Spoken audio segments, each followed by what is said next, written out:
പ്രായം ഏതുമാകട്ടെ, വിദ്യാഭ്യാസം ഏതുമാകട്ടെ, നിങ്ങൾക്കും കമ്പ്യൂട്ടർ പഠിക്കാം. CSE അക്കാദമി കേന്ദ്ര സംസ്ഥാന സർക്കാർ സേവനങ്ങൾ പൊതുജനങ്ങൾക്ക് എത്തിക്കുന്നതിനായി കേന്ദ്ര ഗവൺമെന്റ് നടപ്പിലാക്കിയ ഡിജിറ്റൽ ഇന്ത്യ പദ്ധതിയാണ് CSE കോമൺ സർവീസ് സെന്റർ. പഠനശേഷം ജോലി ഉറപ്പ്.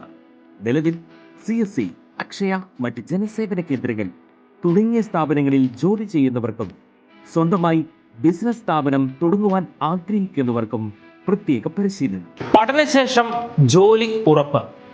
ഞങ്ങളുടെ സവിശേഷതകളും ഞങ്ങളുടെ കോഴ്സുകളും. ഒരു മാസം, 3 മാസം, 6 മാസം എന്നീ രീതികളിലാണ് ഞങ്ങളുടെ കോഴ്സുകൾ.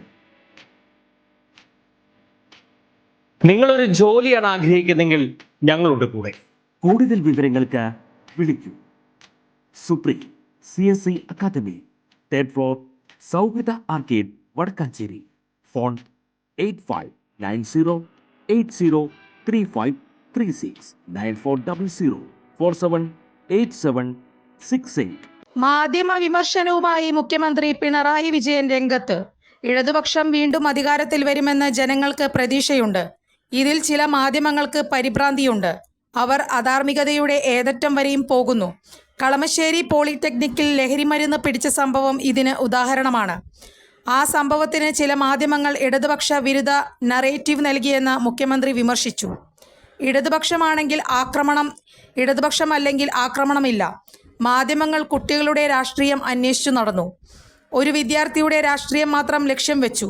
പിന്നീട് കേസിലെ പ്രതികൾ ഇടതുപക്ഷം അല്ലെങ്കിൽ ആക്രമണം വേണ്ട എന്ന നിലപാട് സ്വീകരിച്ചുവെന്നും അദ്ദേഹം പറഞ്ഞു. വാളയാർ കേസിലും കുറ്റവാളികളെ മഹത്വവൽക്കരിക്കാൻ ചിലർ ശ്രമിച്ചു. ഇടതുപക്ഷത്തെ എതിർക്കുന്നവർ ഹീറോ, ഇടതുപക്ഷത്തെ അനുകൂലിക്കുന്നവർ വില്ലന്മാർ.